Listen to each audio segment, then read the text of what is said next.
আপনারা শুনেছেন use and throw.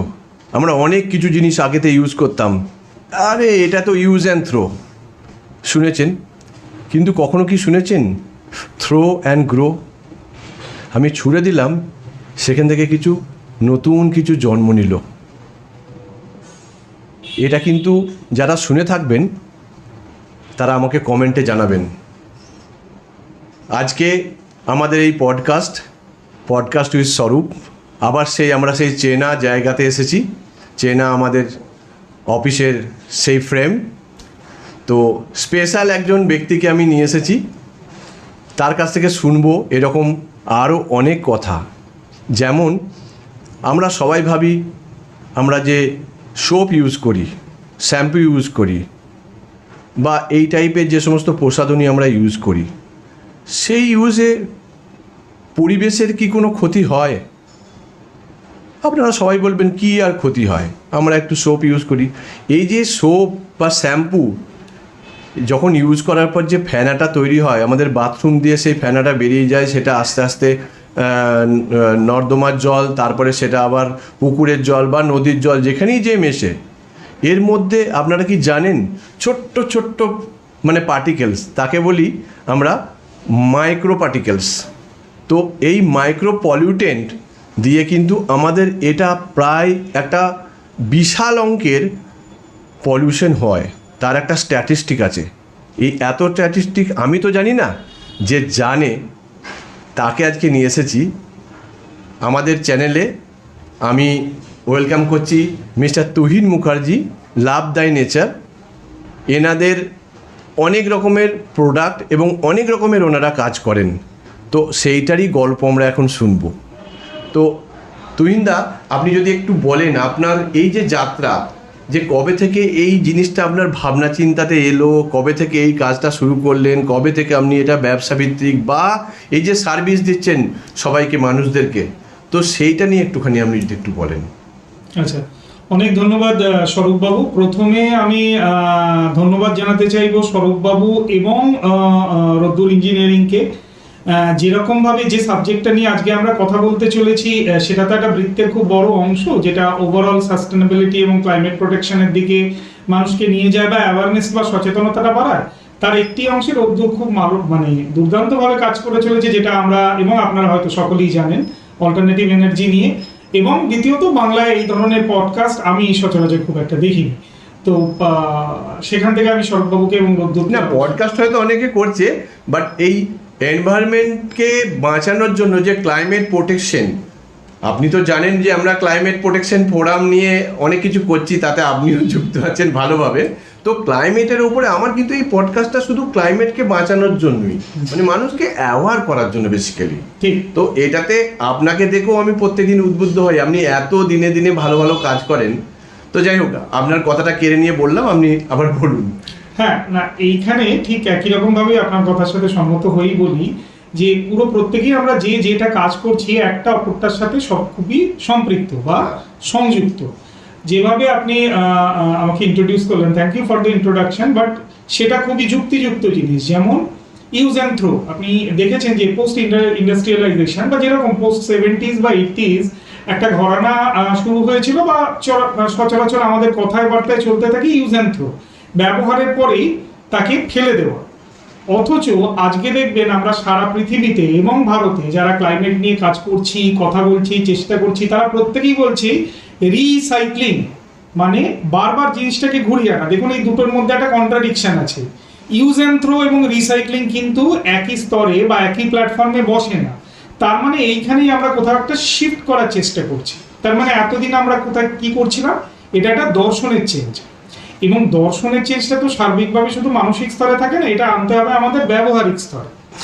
তো জেনারেলি দেখা গেছে যে আমি যদি দেশীয় ব্যবহার্য জিনিসগুলো নিয়েই বলি, আমাদের সংস্থা লাভ দাই নেচার মূলত আমরা টার্গেট করেছিলাম যে দৈনন্দিন ব্যবহার্য যা জিনিস, যে জিনিসগুলো মানুষ সচরাচর একবার বা দুবার ব্যবহারের পরে এখন ফেলে দিচ্ছে, সেটার এনভায়রনমেন্টে কি এফেক্ট পড়ছে এবং দ্বিতীয়ত সেটাকে পুনর্ব্যবহারযোগ্য করে তোলা যায় কি না, এর দুটি দিক আছে। একটা হচ্ছে প্রথমত সেটা যদি যা আমরা ফেলে দিচ্ছি সেটা যদি পরিবেশের জন্য ক্ষতিকারক হয় সেটাকে আমরা কিভাবে অপটিমাইজ করতে পারবো, অথবা দ্বিতীয়ত সেটাকে আমরা পুনর্ব্যবহারযোগ্য করে ফেলতে পারবো কিনা, যেটাকে এখন এই মুহূর্তে খুব চালু ভাষায় বলা হচ্ছে রিসাইক্লিং। তো যে দ্বিতীয়টা দিয়ে আপনি কথাবার্তা শুরু করেছিলেন যে ইউজ অ্যান্ড গ্রো, মানে যা আমি ফেলে দিচ্ছি সেটাকে দ্বিতীয়বার কি অন্য কোনো রকম ভাবে আমি ব্যবহার করতে পারি। এর পিছনে একটা বড়সড় পরিসংখ্যান যুক্ত আছে। যেমন এই মুহূর্তে সারা ভারতে গত বেশ কয়েক দশক ধরে আমরা যে প্রচার করে চলেছি, সচেতনতা কতটা আসছে সেটা বর্তমান পরিসংখ্যান বলবে। দেখবেন যে সিঙ্গেল ইউজ প্লাস্টিক নিয়ে আমরা বিভিন্ন রকম ভাবে আলোচনা করে চলেছি। এই সিঙ্গেল ইউজ প্লাস্টিক বলতে আমরা এখনো পর্যন্ত জনমানুষে নিশ্চয়ই 1% লোক আছেন যারা পুরো ব্যাপারটা নিয়ে অবগত, কিন্তু অনেক শতাংশ লোকই জানেন না সে শুধু প্লাস্টিক ব্যাগটা সরিয়ে দিলেই আমাদের জীবন থেকে কিন্তু প্লাস্টিকটা সরে যায় না। কদিন আগে মনে হয় কাগজে এরকম টাইপের একটা সিঙ্গেল ইউজ প্লাস্টিক নিয়ে মানে মেয়র ববিদার কি ফিরাদ হাকিম নিয়ে এটা নিয়ে ঠিক এক্স্যাক্টলি আমার পড়া হয়নি, এটা যদি একটুখানি ভালো করে বোঝান আমাদেরকে, মানে আমাকে এবং দর্শকদেরকে সিঙ্গেল ইউজ প্লাস্টিকটা কি বেসিক্যালি। আমি একটা ঠিক একই রকম ভাবে মানে এটা এমন একটা ইন্টারেস্টিং আলোচনার জিনিস এবং সম্পূর্ণটার সাথেই জনমানুষের সচেতনতা, মানে ক্রেতা বাজারে উপভোক্তা তাদের সচেতনতা বরাবরের যুক্ত, যে কারণে বারবার আমরা বিভিন্ন ফোরাম করে এই সাবজেক্টটা নিয়ে একাধিকবার বলতে চাইছি। দেখবেন কলকাতা শহরে এখন গত বেশ কয়েক বছর ধরে দেখা যাচ্ছে, শুধু কলকাতা শহর কেন, গ্রামাঞ্চলে মফস্বলেতেও খুব অল্প বৃষ্টি হলেই ওয়াটার লগিং হয়ে যাচ্ছে।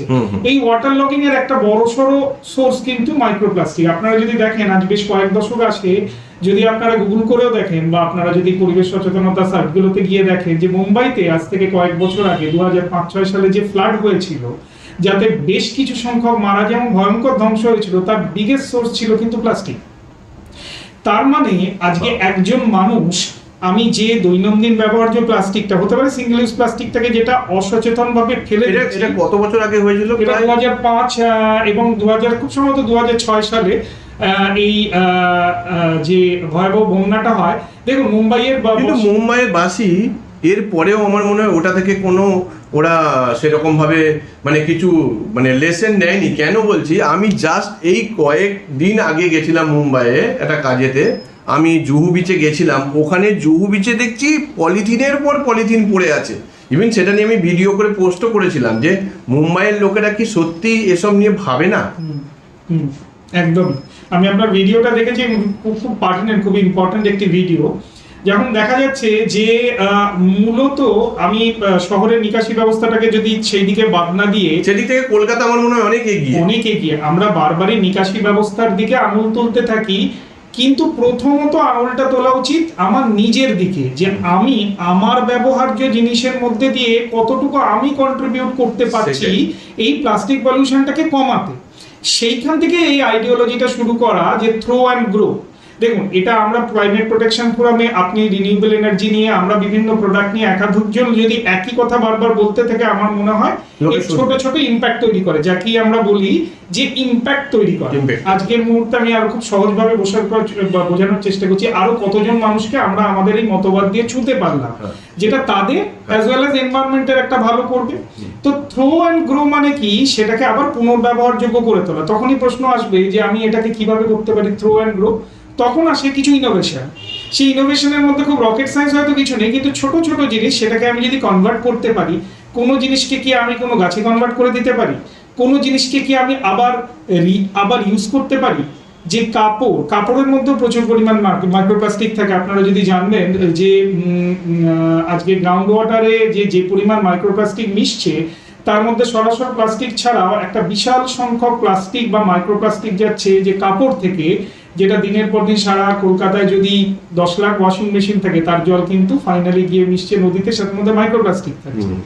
তো আমরা এই বিভিন্ন ধরনের, দেখুন প্লাস্টিক সম্পূর্ণ রকম ভাবে বাদ দেওয়া আজকের দিনে বিজ্ঞানসম্মতভাবে সম্ভব নয়, এবং কিছু ক্ষেত্রে প্লাস্টিক কিন্তু এই ভারতবর্ষে এসেছিল কারণ সেটা একটা economic solution. Plastic is not bad. সেইখানে আমাদের প্রত্যেকে বুঝতে হবে যে কোন প্লাস্টিক কি রিসাইক্লিং করা যায়। একটা জলের বোতল যখন কিনবেন, তার ছিপি, প্লাস্টিকের বোতল, প্লাস্টিকের গায়ের যে র্যাপার, এই তিনটে কিন্তু 3 ধরনের প্লাস্টিক। আর এই 3 ধরনের রিসাইক্লিং পদ্ধতি করা যায়। 3 ভাবে রিসাইক্লিং করা যায় বা সেটাকে পুনর্ব্যবহারযোগ্য করে তোলা যায়। তো এইটা নিয়েই করতে গিয়ে আমরা তখন চিন্তা ভাবনা করি, মূলত আমরা ভেবেছিলাম, খুব ফোকাস করেছিলাম দুটি সেকশনে। একটা হচ্ছে ক্লোরোফিল, যেটা সম্পূর্ণ রকম ভাবেই গাছ নিয়ে কাজ করে, গাছ, গার্ডেনিং সার্ভিস, অর্গানিক ফার্মিং, মানে শহরে বিভিন্ন ছাদ বাগান করা, এবং এইগুলোর মধ্যে কিভাবে রিসাইক্লিং ব্যাপারটাকে অ্যাড করা যায়। This is one thing. আর সেকেন্ড যে জিনিসটা নিয়ে আপনি বললেন, সেটা তো একটি প্রায় গ্লোবাল ইস্যু, যেটা আপনি সাবান দিয়ে বললেন।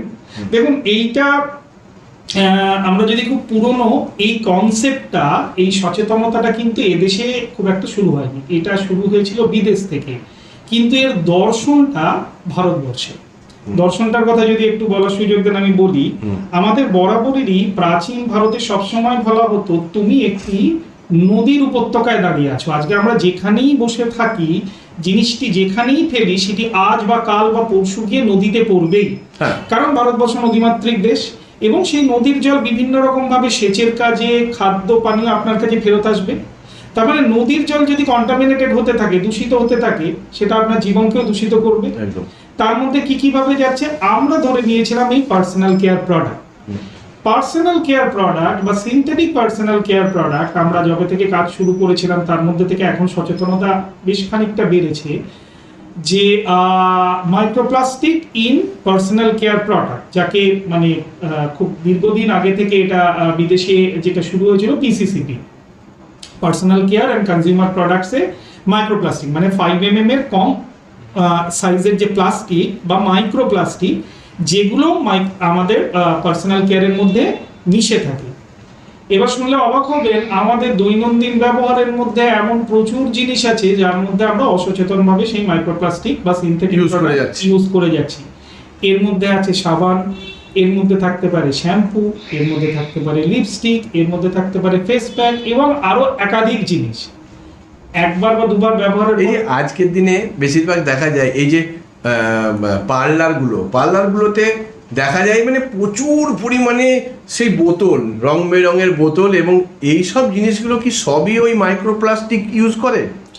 আজকের দিনে আমি বলতে পারবো যে মানুষের সচেতনতা কিয়দংশ হলেও বেড়েছে, কিন্তু তারপরেও কতগুলো জায়গা আছে, যেমন প্লাস্টিককে ব্যান করা, এই প্লাস্টিকের ব্যবহার নিয়ে সচেতনতা করা বা প্লাস্টিককে ব্যান করা কিন্তু দুটো আলাদা জিনিস। দেখবেন আমাদের উত্তরবঙ্গের কিছু জায়গায় বা আমাদের প্রতিবেশী দেশ বাংলাদেশে যেমন প্লাস্টিক একটা ব্যান করে দেওয়া হয়েছে বলে আমরা যতদূর জানি, যে প্লাস্টিকটাকে একেবারে ব্যবহার থেকে বাদ দিয়ে দেওয়া। যেমন গ্যাংটকে আপনি জানেন, হ্যাঁ, যেটা প্লাস্টিকটাকে বাদ দিয়ে দেওয়া, কিন্তু বিভিন্ন কারণে হয়তো আমরা বাদ দিয়ে উঠতে পারি না। তো এইরকম কনজিউমার কেয়ারে বা এই মাইক্রোপ্লাস্টিক বাদ দেওয়ার সচেতনতা এক আনা বা দু আনা হলেও বেড়েছে, কিন্তু এখনো প্রচুর পরিমাণে আমাদের দেশে খুব সহজলভ্য করতে গিয়ে, মানে জিনিসটি খুব খুব সহজ ভাষায় বলতে গেলে, কম পয়সায় সহজলভ্য করতে গিয়ে তার যে সিনথেটিক এলিমেন্টটাকে আমরা বাদ দিতে পারছি না, এবং সেটা ফাইনালি গিয়ে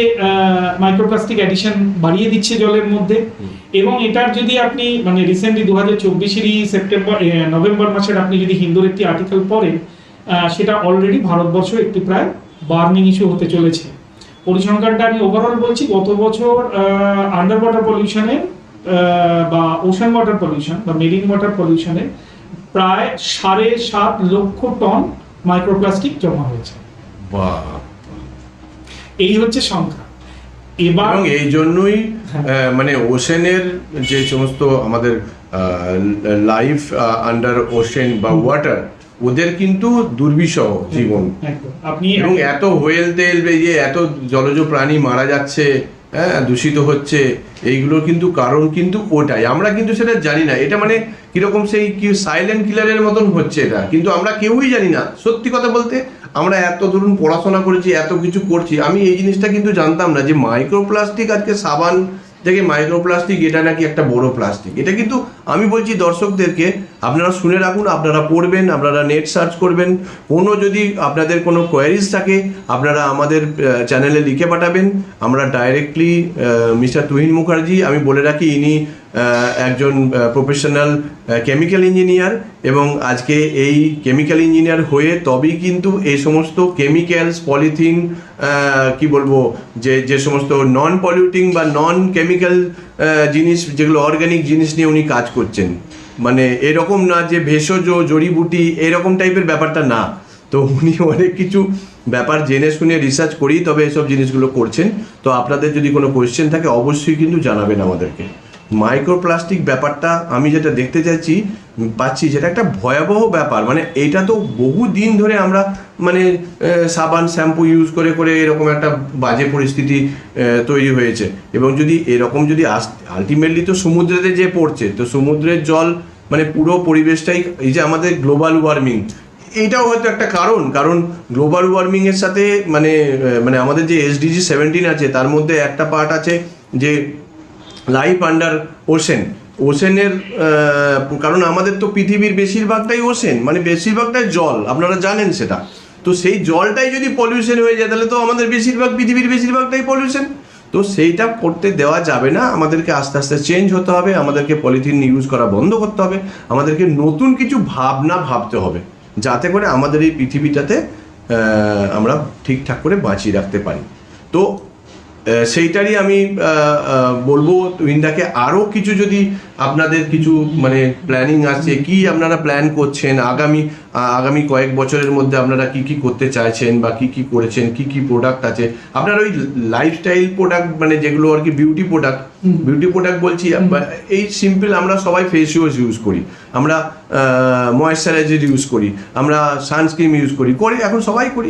আমি অনেক দিন ধরে তুহিনদাকে রিকোয়েস্ট করছিলাম যে তুহিনদা, আমি প্রত্যেক বছর, এর আগের বার আমি সুইমিং করার পরে এত ট্যান হয়ে গেছিলো, আমি তুহিনদাকে বলেছিলাম যে তুহিনদা এমন কিছু একটা জিনিস বার করুন না যাতে করে আমাদের এই ট্যানটা হবে না, বা এই যে ট্যানটা হয়ে গেছে এইটাকে কি করে আমি ট্যানটা রিমুভ করব, মানে প্রাকৃতিক উপায়ে। তো গত বছরে আমি সুইমিং শেষ হওয়ার পর বেশ কিছু প্রোডাক্ট আমি ইউজ করেছি, যেন মানে ফেস ওয়াশ, একটা ফেস প্যাক, হ্যাঁ, এগুলো ইউজ করেছি এবং আমি খুব ভালো, মানে কি বলবো, খুব ভালো আমি ফল পেয়েছি। সেটা আমি ওপেনলি বলেছি, আমি বারবার বলছি। এবারে আমি জলে নেমে পড়েছি, আমাদেরকে ইমিডিয়েট বেসিসে আমাকে কিছু দেয়া হোক, তো সেটা নিয়ে বলছি। সেটার প্ল্যানিংটা যদি একটুখানি আমাদেরকে বলেন। হ্যাঁ, মানে আমি থ্যাংক ইউ, মানে এরকম ফোরামে একটা প্রশংসা পাওয়া মানে আমাদের কাছে প্রাপ্তির ব্যাপার। তো মিরাকি ন্যাচারালসে পার্সোনাল কেয়ার আমরা শুধুমাত্রই হার্বাল সোপ দিয়ে আমাদের কাজ শুরু করেছিলাম, যেগুলো আমরা বাংলার বাইরে বিভিন্ন বেসিক্যালি বুটিক অর্গানিক ইউনিটে পাঠাতাম। তো মূলত যে জায়গা থেকে আলোচনাটা এসেছে, যে এটা আপনি বললেন যে ওই life under water SDG 14 I guess, তো এই যে সবগুলো যে SDG কে আমরা যদি টার্গেট করে নিই, মানে ইন্ডিভিজুয়ালি আমরা যে ফিল্ডে কাজ করছি আমাদের ইন্ডিভিজুয়াল সাবজেক্টগুলোকে নিয়ে আরো স্পেসিফিক হতে পারি। যেভাবে আজকে সব মিলিয়ে আমাদের মিরাকি ন্যাচারালসের হার্বাল এবং আয়ুর্বেদিক পার্সোনাল কেয়ারে সব মিলিয়ে 19টি SKU আছে, এবং আমরা আস্তে আস্তে আয়ুর্বেদিকের দিকে যাচ্ছি, যেটা কিনা আরো অর্গানিক, আরো ন্যাচারাল। এর মধ্যে প্রচুর চ্যালেঞ্জেস আছে। চ্যালেঞ্জেস মানে কি, যখন আমরা দাবি করছি যে এটা কোনো রকম কেমিক্যাল ফ্রি আমরা বানাচ্ছি, তখনই আমাদের ভারতবর্ষে দেখবেন এনভায়রনমেন্ট, ক্লাইমেট মারাত্মক রকমভাবে চেঞ্জ হচ্ছে। আজকের দিনে দাঁড়িয়ে এই শহরের টেম্পারেচার ভাবা যাচ্ছে না। তো সেখানে প্রিজারভেটিভ ফ্রি একখানা প্রোডাক্টকে শেলফ লাইফ রাখা ইটস এ চ্যালেঞ্জ। সেই জন্য দীর্ঘদিন ধরে মানে এক সময় অনেকগুলো প্রোডাক্ট বার করতে আমরা চাইছিও না, আমরা চাইছি স্লো বাট স্টেডি পথে কতগুলো জিনিস বানাতে এবং কিছু মিথ ভাঙতে। যেমন আজকে এই প্রোডাক্ট আছে বলেই আমি তার সাবস্টিটিউট বানিয়ে ফেলবো না হার্বালে, আমি দেখবো তার ইউটিলিটি বা মানুষের কাছে যাকে বলে অপটিমাম প্রোডাক্ট পাঠানো, অপটিমাম প্রোডাক্ট দিয়ে মানুষের যাতে প্রয়োজনটা সার্ভ হয়, মানে যাকে বলে আজকের দিনে খুব যে প্রোডাক্ট ডাম্পিং, প্রচুর পরিমাণে প্রোডাক্ট চাপিয়ে দাও, পারচেজ। আমরা কিন্তু সেই আইডিওলজিতে বিশ্বাসী নই। আমরা চাইছি যতটুকু ইউটিলিটি সেইটুকু মানুষের কাছে দেওয়া হোক, সেটা পিওর হোক। প্রথমত মানুষের সেটা উপকারে লাগুক, সে সাবানই হোক বা শ্যাম্পুই হোক বা ক্রিমই হোক বা অন্য যে কোনো, যতটুকু ইউজ করা যায় সেই মিনিমালিস্টিক লাইফস্টাইল। থ্যাংক ইউ, আমি এই টার্মটাতেই আসতে চাইছিলাম, মিনিমালিস্টিক লাইফস্টাইলে আসা। যার বেনিফিট নিয়ে থ্যাংক ইউ, আপনি একটা ফিডব্যাক দিলেন। না এটা নিয়ে তো আমাদের গুরুদেব কি বলবো, চেতন সিং সোলাঙ্কি তো সারাদিন চিৎকার করে যাচ্ছে, সারাদিন চিৎকার করেই চলেছেন যে যতটুকু না হলেই নয়, কারণ আমাদের কোনো রকম ভাবে প্রযুক্তিকে সাথে নিয়েই চলতে হবে, প্রযুক্তির সঙ্গে সময়ের সঙ্গে থেকে চলতে হবে এবং এনভায়রনমেন্টকে বাদ দিলে চলবে না। সেইখানে আমাদের পরবর্তী পরিকল্পনাগুলো এইরকম ভাবে যে আমাদের ধরুন যে প্রোডাক্টের পিউরিটি নিয়ে আমরা তো ক্রমাগত, এটা একটা ক্রমাগত রিসার্চ এন্ড ডেভেলপমেন্টের প্রসেস, বারবার খোঁজা বোঝা, নিজেদের মধ্যে অ্যাপ্লাই করা, ক্লোজ গ্রুপে করা। মনে রাখবেন একটা কনজিউমার কেয়ার প্রোডাক্ট নিয়ে আজকের দিনে হার্বাল প্রোডাক্ট নিয়ে কাজ করা এবং সেটা মানুষের কাছে পৌঁছানো রাজ্য এবং রাজ্যের বাইরে খুবই প্রায় অসম্ভব কাজের মধ্যে একটা কাজ, সেটা আমরা একটা ছোট টিম নিয়ে চেষ্টা করে চলেছি। দ্বিতীয়ত হচ্ছে আরো রেসপন্সিবিলিটি কিভাবে বাড়ানো যায়, এর প্যাকিং, এর কমিউনিকেশনে কি আরো সাস্টেনেবল আনা যায়। আজকের দিনে প্যাকিং এ, কমিউনিকেশনে, ট্রান্সপোর্টেশনে সব কিছুতে সাস্টেনেবিলিটি এসে গেছে। সোলার আগামী দিনে আমরা যদি একটা ফর্মাল প্ল্যান্টের কথা ভাবি, আমার তো ইচ্ছে আছে আমি আগামী দিনে সেই প্ল্যান্টটা কি কতটা পার্সেন্ট আমি সোলার দিয়ে রান করতে পারি, যদিও that is not directly related to my product, but I will make the process end to end sustainable. That is a responsibility of any manufacturer, মানে আমি কি আবার এন্ড টু এন্ড ওটাকে সাস্টেনেবল করতে পারছি। তো সেইটা কিন্তু আজকের দিনে আমার মনে হয় মানুষও যতটা সচেতন হচ্ছেন, মানুষের কিন্তু রেসপন্সিবল কনজাম্পশন বাড়ছে।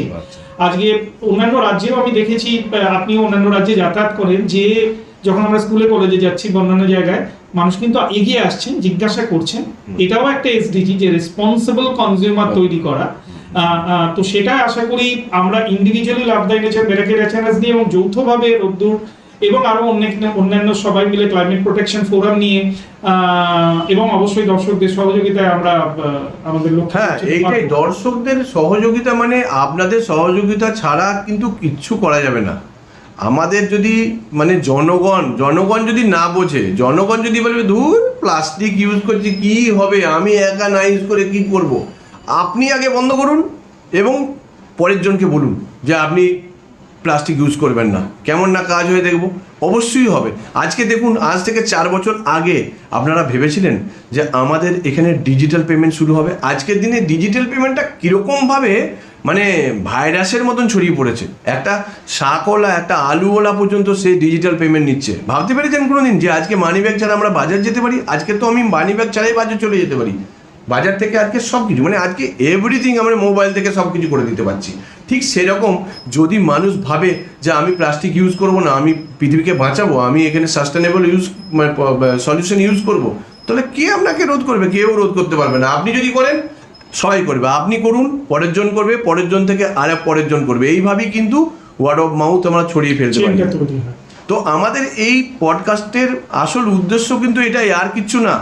আমাদের কত মানুষ চিৎকার করছে, চেঁচামেচি করছে, একটা মানুষ তো সব কিছু ছেড়ে ছুড়ে দিয়েছে শুধু মানে এটার জন্য যে আমাদের অ্যাক্টিভিস্টরা আছে, ক্লাইমেট অ্যাক্টিভিস্ট। আমাদের একটা লিসি প্রিয়া বলে একটা মেয়ে আছে, মিজোরামের একটা মেয়ে, হ্যাঁ, তো সে 13 বছর বয়সে সে যেভাবে ক্লাইমেট নিয়ে চিৎকার করছে, মানে আমাদের গভর্নমেন্ট পর্যন্ত লজ্জিত। ও যেভাবে সবাইকে অ্যাওয়ার করছে। তো আজকের দিনে ও ইন্টারন্যাশনালি প্রচণ্ড রিনাউন, সব জায়গায় যে ও এ করছে, লোককে বোঝাচ্ছে, লোককে অ্যাওয়ার করছে। তো আমাদেরও এরকম দেখে সত্যি আমাদেরও নিজেদের মধ্যে একটু লজ্জা এসেছিল যে অনেক দিন তো হলো, একটু কিছু তো করি। তো আমি বলছি সবাইকে যে এরকমভাবে একটু এগিয়ে আসুন। এইটাকে কিন্তু আমাদেরকে বাঁচানোর, এই যে গ্লোবাল ওয়ার্মিং আবার আসছে, এই গ্রীষ্মকাল আমাদের কাছে কিন্তু দেখবেন 2 দিন পরই কি গরম, পারা যাচ্ছে না, অফিস যেতে পারছি না, এত গরম, মানুষের মাথা কি বলবো কাজ করবে না। এই গরমের মধ্যেতে মাথা কাজ করবে না, মনে হবে যে এত গরম। আপনার এই যে বাচ্চাটাকে আপনি স্কুলে পাঠাচ্ছেন, বাচ্চাটার কি কষ্ট হচ্ছে বলুন তো? কিছু কিছু স্কুল এসি চলছে, কিছু কিছু সব স্কুল তো এসি চলছে না, তো বাচ্চাদের কষ্ট হচ্ছে, আপনারও কষ্ট হচ্ছে। তো দেখুন, যদি ভবিষ্যৎ প্রজন্মের জন্য যদি কিছু ভেবে কিছু করা যায়, প্লাস্টিকটাকে ইউজ করবো না। আমরা কলকাতাটাকে ভালো করি, দেখবেন কলকাতা থেকে পাশে, কেন গ্যাংটককে দেখে আপনারা তো অনেকেই এখানে যত দর্শক আছে, গ্যাংটক সবাই জানে, উটি কিছু কিছু জায়গা আছে প্লাস্টিক বন্ধ করছেই না, প্লাস্টিক মানে কোনো প্লাস্টিকের ইউজই নেই। আপনি ওখানে প্লাস্টিক ইউজ করতে গেলে আপনাকে ধরে 2-4 কথা শুনিয়ে দেবে, এইরকম সব সিস্টেম হয়েছে। তো আমরা কলকাতাটাকে এরকম পরিষ্কার রাখতে পারি নাকি? কি আমাদের যে সমস্ত মফস্বল টাউন আছে, এই বারুইপুর, সোনারপুর, এই যে আমাদের আশেপাশে আর কি, যাদবপুরের পাশাপাশি, তো গোটা কলকাতার সবাই যদি একটু সচেতন হয়, পরিষ্কার যদি রাখতে পারে, পলিউশন যদি না করতে চায়, তাহলে কিন্তু আমাদের এটা খুব ভালো।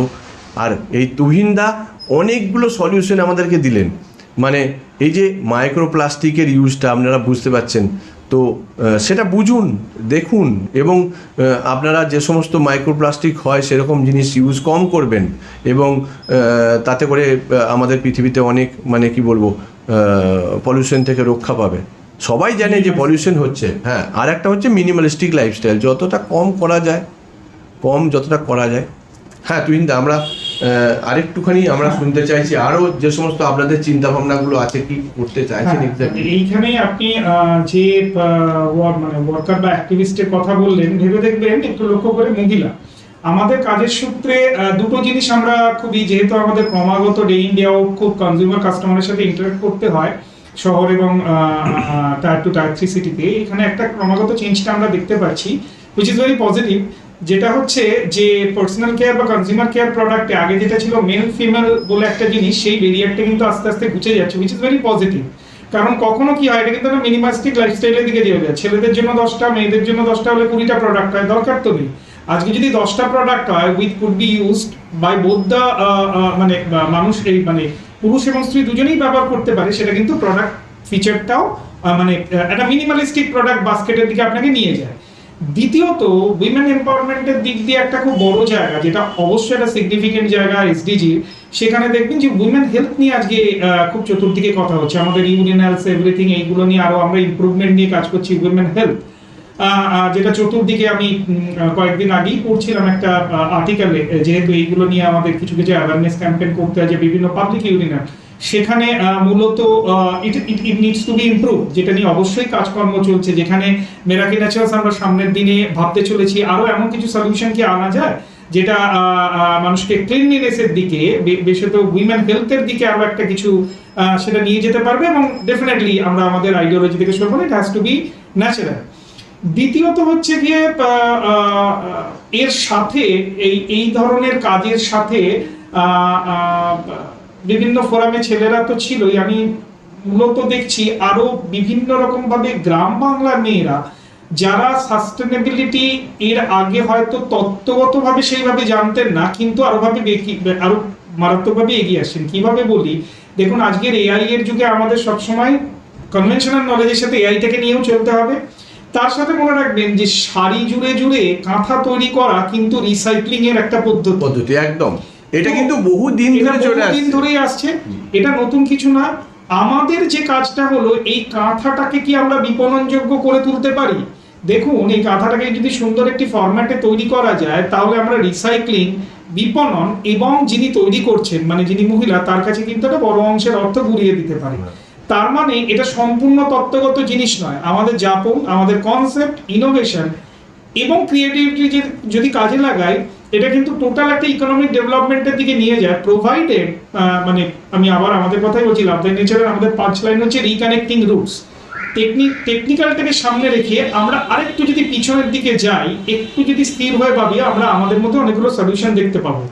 এআই আপনাকে টেকনিক্যালি হেল্প করবে, আর আপনার রিলুকিং, সেটা পরিবেশের কথাই ভাবুন, সৌরশক্তির কথাই ভাবুন, লাইফ বিলো ওয়াটারের কথা বলুন, বা চারপাশে গ্রিনারির কথা ভাবুন, একটু আরো ফিজিক্যাল অবজারভেশন কিন্তু আপনাকে দেখিয়ে দেবে এই প্রকৃতি কি চাইছে, কারণ প্রকৃতি রেসপন্ড করে।